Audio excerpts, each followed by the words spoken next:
Hi Blooms! For today's video, Beanie inspired flower keychain naman tayo. Bali 7 pieces ng fuzzy wire lang yung nagamit ko rito. Kumuha ko ng 3 piraso ng blue fuzzy wire since ito yung color ni Beanie member Joanna, ang leader ng Beanie. Bali yung 3 color blue na fuzzy wire, hinati ko lang siya sa gitna. Tapos kumuha din ako ng 3 piraso ng color white. Yan, bali hinati ko lang din siya guys sa 2.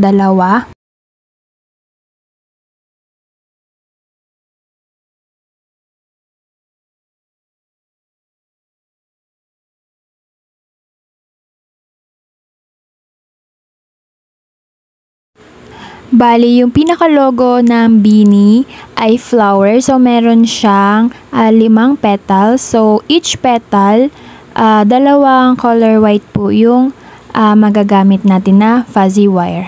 At isang color blue naman para sa lining.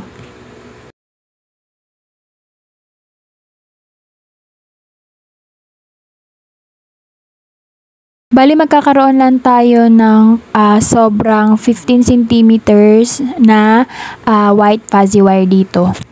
So, after nyan, bawat isang piraso ng white fuzzy wire, tinupi ko lang siya sa gitna.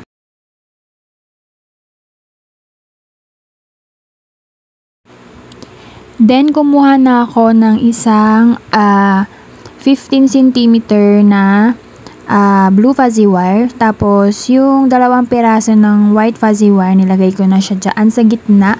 Bali, pinagpatong ko guys yung 2 fuzzy wire.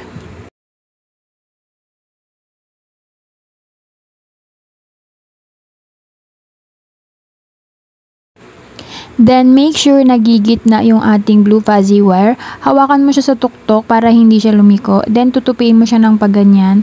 Tapos, iikot mo lang siya ng 1 beses para mailak natin siya.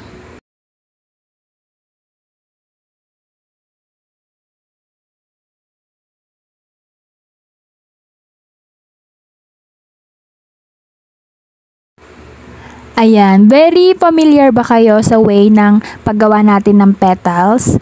Bali, para ka lang din gumawa dyan guys ng dahon. Ayan, tapos magsukat ka ng 1 inch lang. Ganun kalaki yung magiging petal niya. Tapos ibubuhol mo lang siya, then itutupi mo siya ng paganyan. Tapos wag mo nang tutupiin guys yung pinakadulo. Yung ibubuka mo na lang yung sa may medyong baba niya.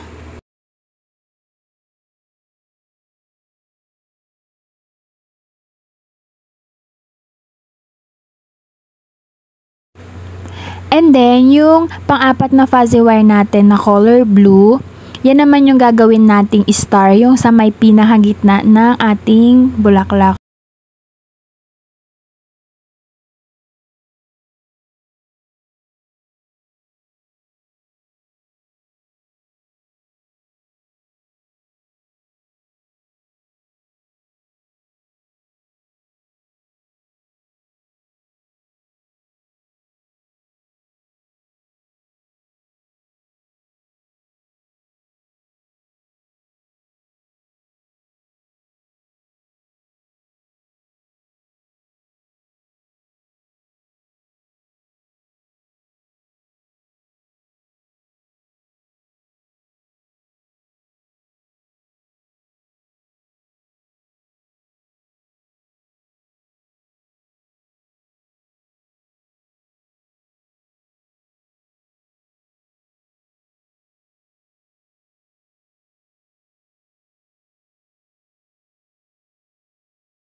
Ayan, at dahil mukha pa siyang bulaklak, kumuha ako ng gunting. Ang ginamit kong gunting dyan guys, yung U-shape.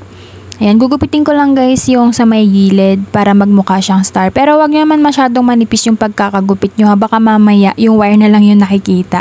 So, ano lang, V-shape mo lang yung pinakadulo ng fuzzy wire. Ayan, so mukha na siyang star. Ngayon, isa-isa na nating ididikit dyan yung mga petals. At syempre, ang gagamitin natin dyan ay ang aking pangmalakasang adhesive glue na E7000 yellow label. So, ganito ko siya nilagyan mga pandikit guys. Yung sa may pinakagitna muna. Tapos, yung bawat dulo ng ating star.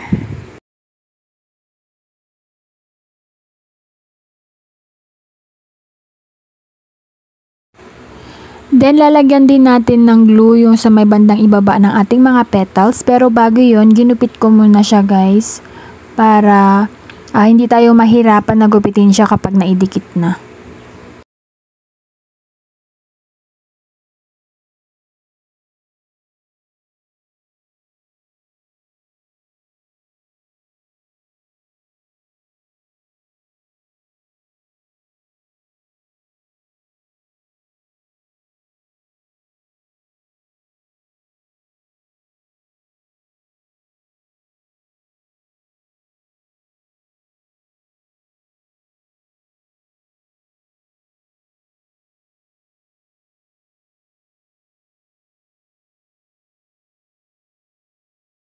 Then, isa-isa ko na siyang dinikit. Bali guys, yung pagdikit natin ng petals doon sa may pagitan ng mga star.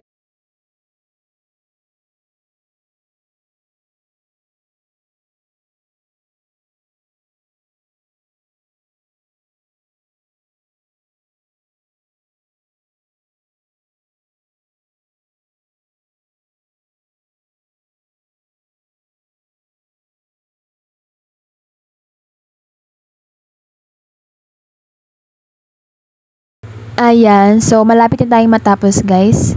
So after nyan, ilalagay ko na muna yung keychain ring niya.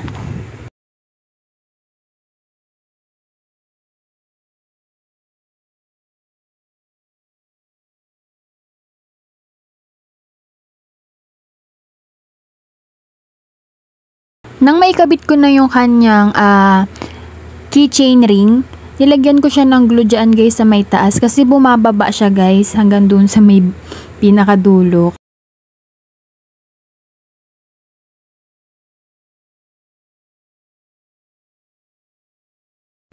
So habang inaantay kong matuyo yung sa may keychain ring, inayos ko na rin guys yung wire dyan sa likod. So nilagyan ko lang ulit siya ng adhesive glue.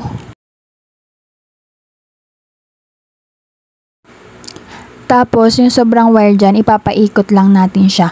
Kailangan kasi natin matakpan yung mga imperfections dyan sa likod ng ating Beanie Inspired Flower Keychain.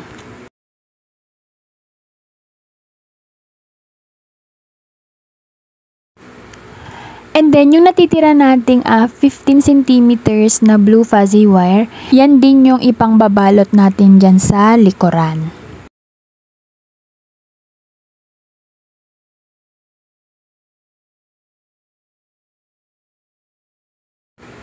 And that's it guys. So inayos ko na lang dyan yung petals niya para maganda siyang tignan. So sana guys, may natutunan kayo ulit sa video ko na ito. And sana maka-follow kayo para updated kayo sa mga susunod ko pang i-upload. So thank you for watching guys.